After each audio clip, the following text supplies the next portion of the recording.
Good afternoon, Galleon area. I'm happy to be back with you in advance of the May primary to talk about another important issue that's on the ballot. I have two friends from the Council on Aging, Cassie and Jim.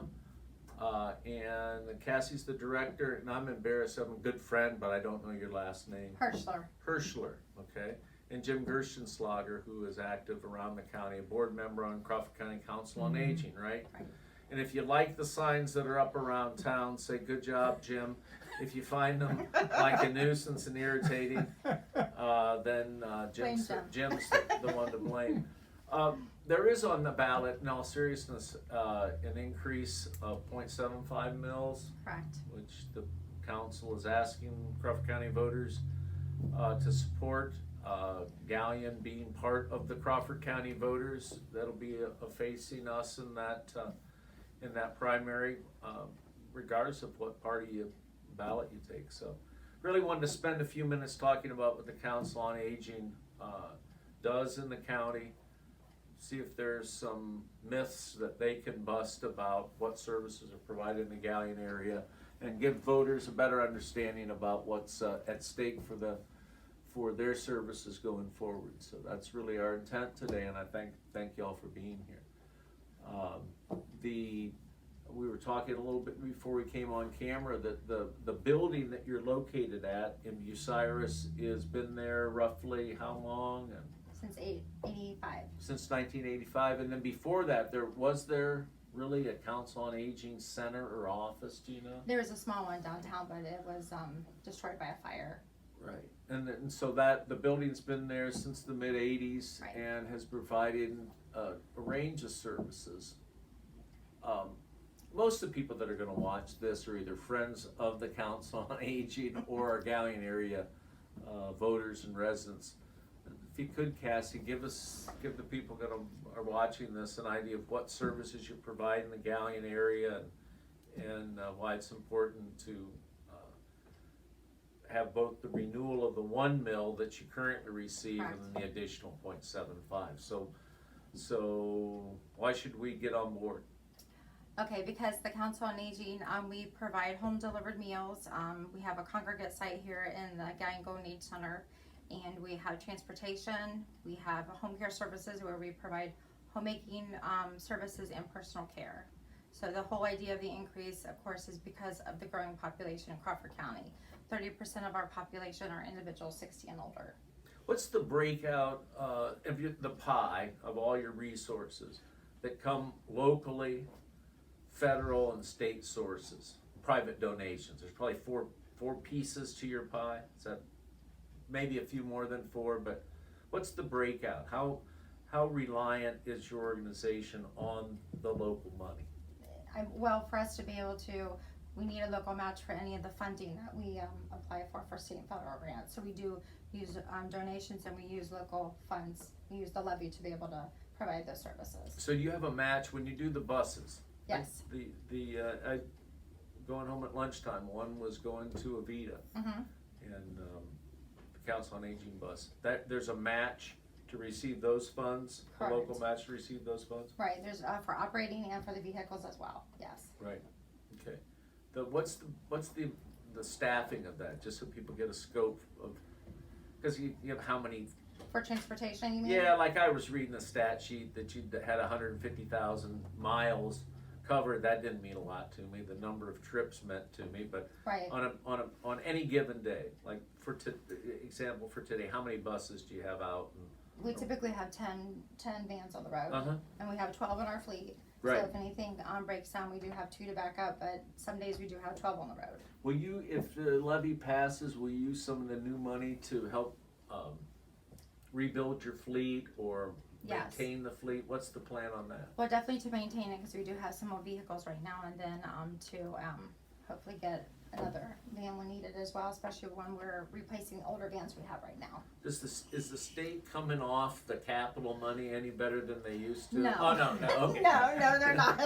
To be honest, no. Right. They're not. That is a struggle. I think it's a struggle for the other public transportation provider in the county. I know yes, in talking with SCAT, it seems like they're often in the used minivan market, trying to find safe, but cost-efficient transportation. Right, yep.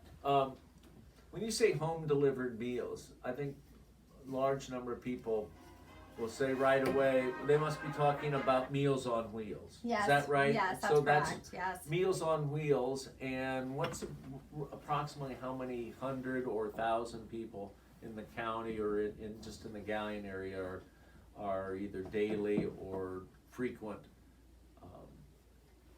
subscribers, users? Well, it depends because we deliver different meals on different days, but we send out anywhere from 200 to 220 meals per day. Mm-hmm. And before we were doing a lot more than that, with all the funding cuts that we received. What do you mean, what funding cuts? Oh, from the Ohio Department of Aging regarding the meals, we receive money through the Title III dollars through the Older Americans Act. Right, and those funds were cut? Yes. When did that happen? It's been happening over the years. Especially the last 2 years, we didn't receive as much as we usually do.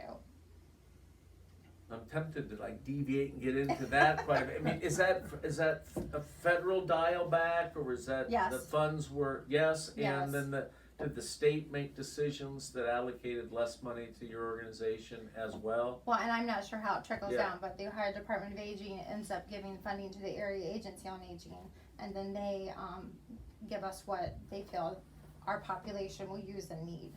Right, it's funny, I'm really gonna resist the temptation to get on a soapbox, but one of my frustrations with state government over the past nearly a decade has been the reduction of funding across the board to local organizations.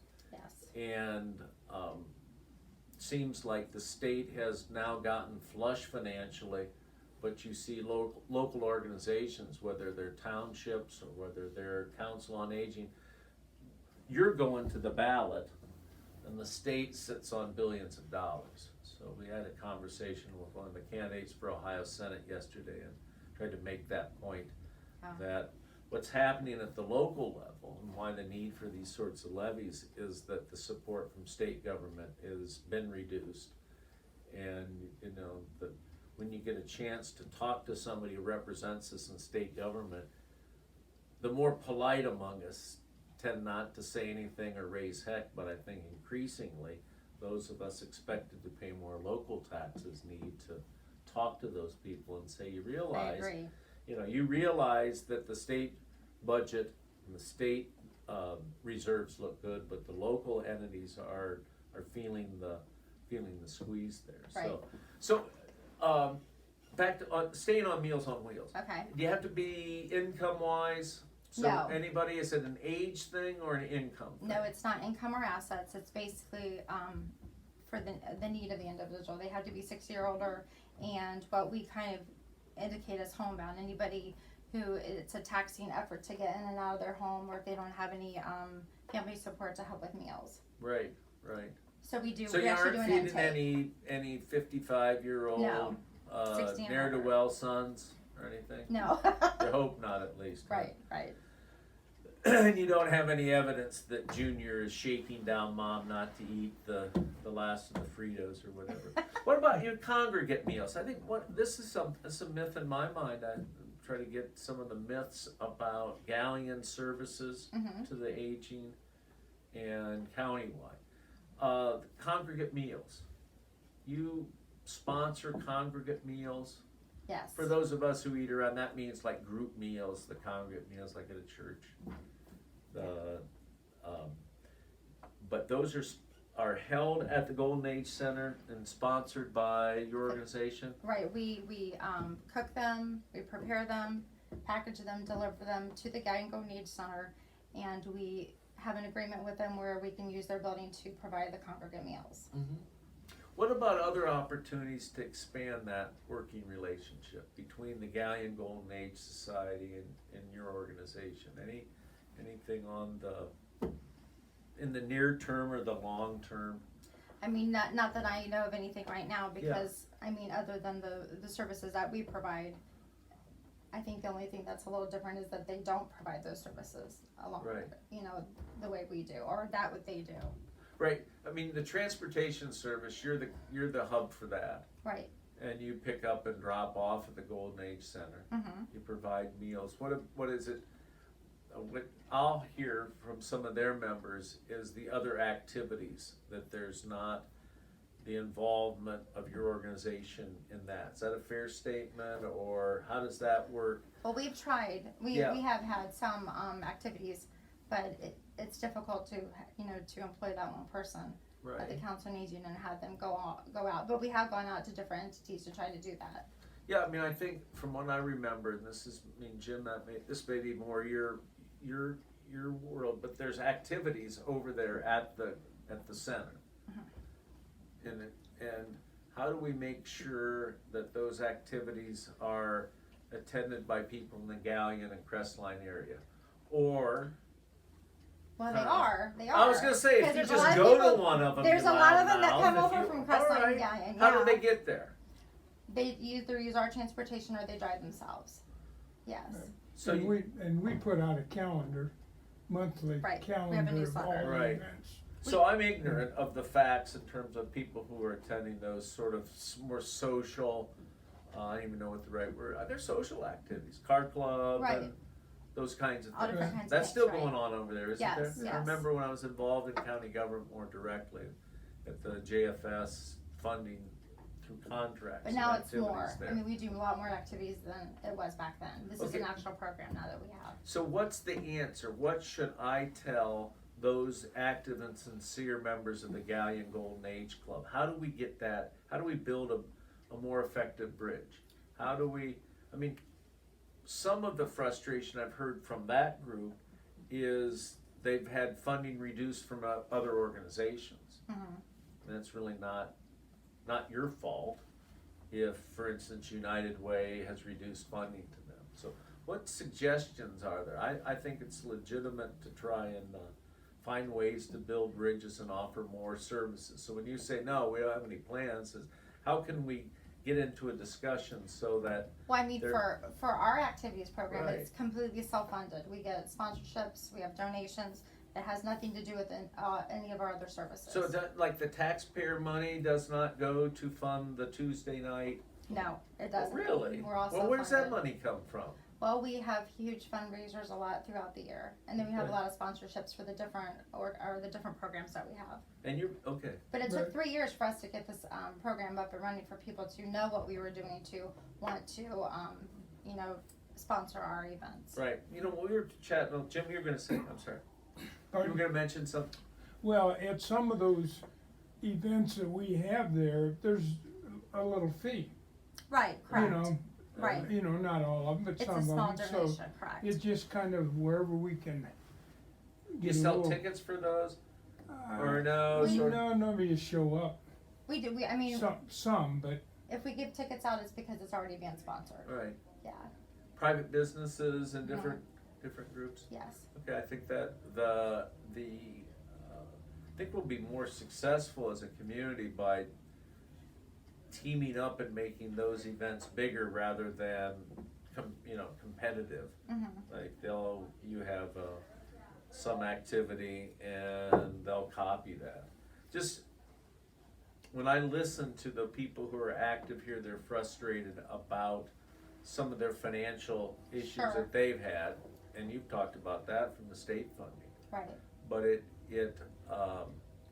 part of it with a countywide funding, I think it's important that efforts are made to try to have any organization that is working to provide activities, services to, in this case, seniors, that there's an effort to work together. Mm-hmm. I think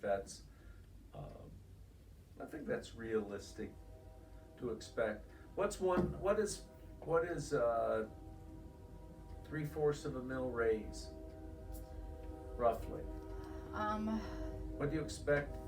It'd be With with the- the additional. It'd be yeah. about 1.2 million That's with the additional. right, and Yeah. and in the anybody who wants to between now and the 17th look at where that will break down in terms of supplementing transportation and supplementing home delivered meals and the chore worker, those programs. Those, I mean, if you wanna look to find out where your tax money's going, there's information out there they can get to. Yes. What about the, let's talk about one more thing, Jenna. This won't be solved by the levy, but we need to tackle it as an aging community. And I've noticed that a big part of the emphasis, the rationale for supporting the additional tax is the fairly obvious fact that this is an aging county and that there'll be greater percentage of folks that will be eligible for those services. Had spent about a decade caring for an older person, my mom. I mean, it's like, no merit badges offered for that, but I learned a lot. And one of the things that I learned was the difference and the difficulty in supporting people in their home. I mean, clearly there's a multi-billion-dollar industry. You're gonna get $1 million out of this, and it's billions go into long-term nursing care. What ways do you work to help support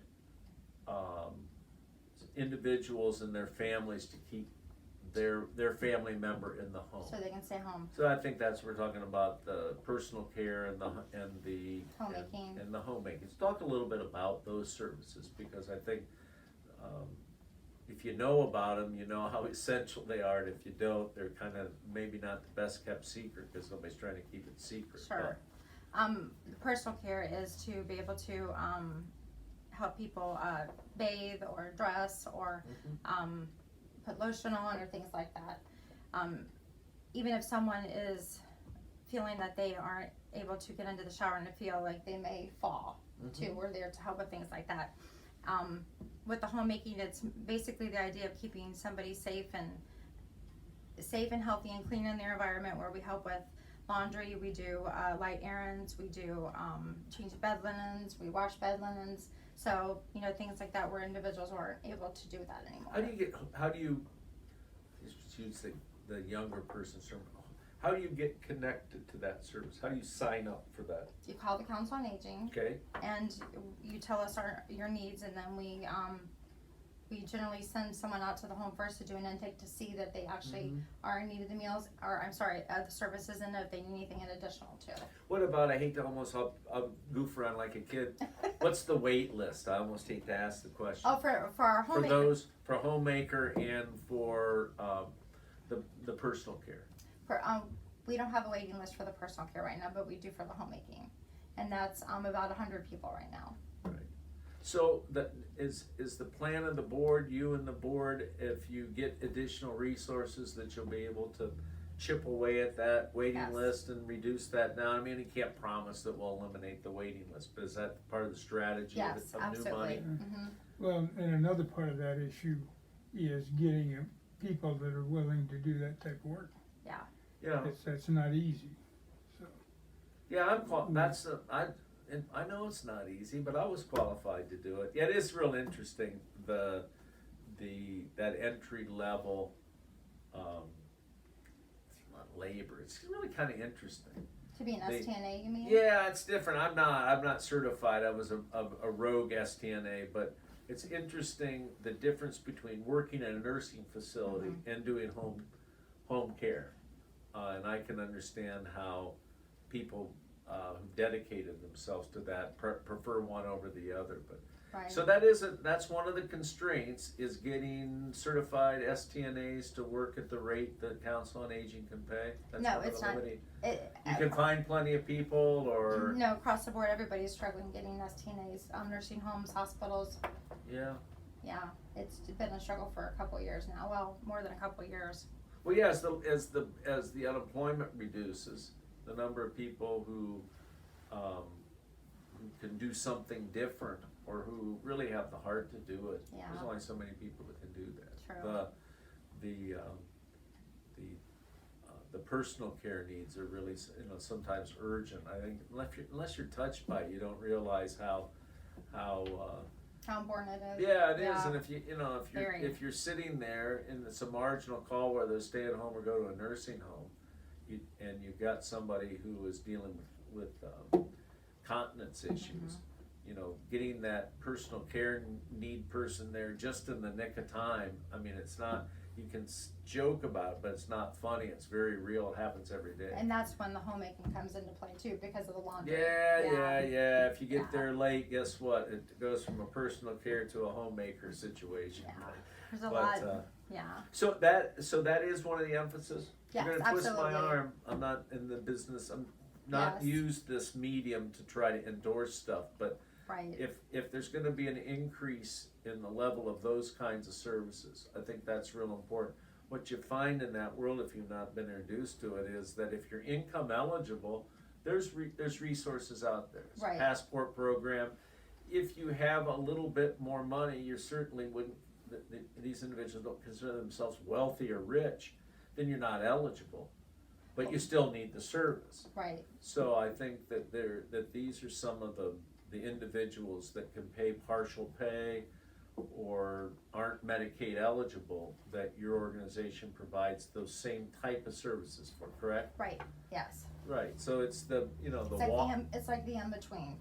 We weren't, excuse me, aren't able to provide as many hours as Passport does. Yeah, But I mean, when they're at that level of what we can provide, and then they need more, then we just pass them on so they can get more services. yeah, you'd have to be trying to avoid people over 60 not to know somebody who is in that situation. Makes a little bit too much to qualify for Medicaid, some of the Medicaid services, but And that's They why we're here. yeah, they certainly can't hire a full-time personal care nurse, special Right. duty nurse. That's what they used to be And, called back in another the old thing days. that a lot of people don't understand too, you asked me the numbers of how many people we might serve. It can be a short term, it can be a long term. So we do have a lot of people who come on home delivered meals on wheels, and Right. they're on for a very short period of time, where they're coming out of a nursing home or a hospital before they get better. And then they always call us and let us know, you know, I'm not in need of these meals anymore, which of course gives someone else the opportunity. So I mean, that happens all year long. Right, I'm not even, I think the answer to a question I'm not gonna ask is if the levy doesn't pass, what happens? I think the short answer to that is bad things to seniors. Right, You don't know right. exactly what, Exactly. but you've got both the renewal and the additional, both, both up for voter approval. Right. So you really need both of those. The loss of the existing would be devastating, and any hope of adding services Right. would be squashed if you don't get the additional 0.75. That's Is that it. a fair summary? That is. Yeah, you hate to put this organization, I think, into a situation where they're just back and back and back and back. So that if it doesn't, but I would say if it doesn't pass in the primary, you'll all be back in the fall probably. Yes, absolutely. And you're not able to do specials, are you? I'm not sure. I thought we were able to do another one in August. Okay, so Yes, I there believe could so. be a special election, so Yes. to the extent that you're gonna vote in the May primary, March March. primary, this is a chance to resolve their questions, allow them to do some planning. What's the length? How 5 many years. 5 years? Why 5? That's state mandated. Oh, really? You can't do Yes. more than 5 years? No, Oh, really? no. It has to go to the county commissioners, and they have to give the approval, and it's 5 years. Yes. We'll talk, that's something maybe to talk about in upcoming, where's the 5 years? Cause it really leaves you in limited planning horizon, doesn't it? Yeah, it's difficult. I think I remember that with the county home, we only did 5 years, it might have been that's It is hard, all yeah. the longer that you could do, so. Yeah. Well, this has been I wanna thank Jim and Cassie for coming in and, describing a lot of what they do, trying to answer at least some of the questions in my mind, maybe other Galleonites' minds about how those services that they provide are coordinated or not coordinated with the Golden Age Center, and I hope this is valuable. I encourage you to watch it and pass it on, share it with your friends, and have the voters in a few weeks fully informed about this important issue. So thanks a lot, you two, and we'll talk to you soon. Thank you. Thank you.